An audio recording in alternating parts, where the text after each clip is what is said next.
Another storm is hitting us, this one likely to bring rain to places that don't need it, like the Kennebec River Valley in Augusta. And that means once again there is worry about potential flooding, even as they're still fixing damage from last week. NewsCenter's Don Kerrigan joins us live from Hollowell. And Don, here we go again.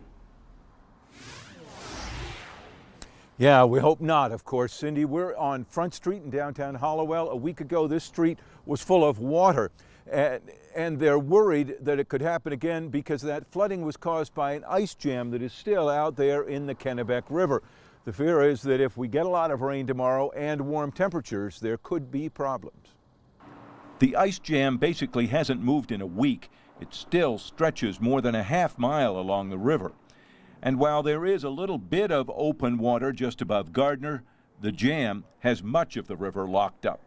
We are worried because it's here and it could go to Gardner at a moment's notice. Kennebec County Emergency Director Sean Goodwin says if that ice jam hits downtown Gardner, it could flood part of the business district.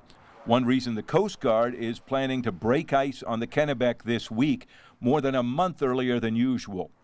But the ship can't go above Gardner, where the ice jam is located. That means the jam just sits here. As the ice jammed up, the ice buildup, chunks on top of chunks in some places, a number of feet deep. And what they worry is that all of that is slowing down the flow of the river. It's jammed now. It's retarding the flow of the water a little bit, but not a lot. But all it takes is a few of those big chunks there to start going underneath. And making it thicker? It'll make it thicker, but it'll also cut off the flow of water. When it cuts off the flow of water here, it's then going to backflow upriver. Which is why the warnings have been circulated around Hollowell and Augusta again. The businesses and car owners who were hit last week are watching this storm very carefully. Town Councilor Lynn Irish says the word is out, even though some cars were still parked on formerly flooded Front Street. If I lived over there, I wouldn't be parking back there. Really? Because when it happens, it's going to happen fast again, and people should know that by now. And downriver in Randolph, the ice jam is costing Jim Worthing his winter income. He had to pull all of his fishing shacks off of the river because of it. There's a lot of ice here still, but you can't fish it. It's too much current because there's ice drove underneath the ice. Sean Goodwin says the ice jam is simply bad for everyone.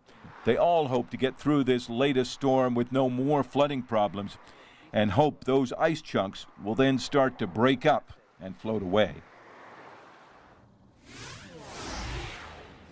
So around here, they'll be watching the water and the ice very closely for the next 24 to 36 hours or so. As we said, the Coast Guard going to break ice on the river later this week. And one interesting side note to this, we were told that the U.S. Geological Survey was supposed to come out on part of the Kennebec today to measure the thickness of the ice. That's one of the things they do, but that team couldn't come out because of the federal government shutdown. Cindy, back to you.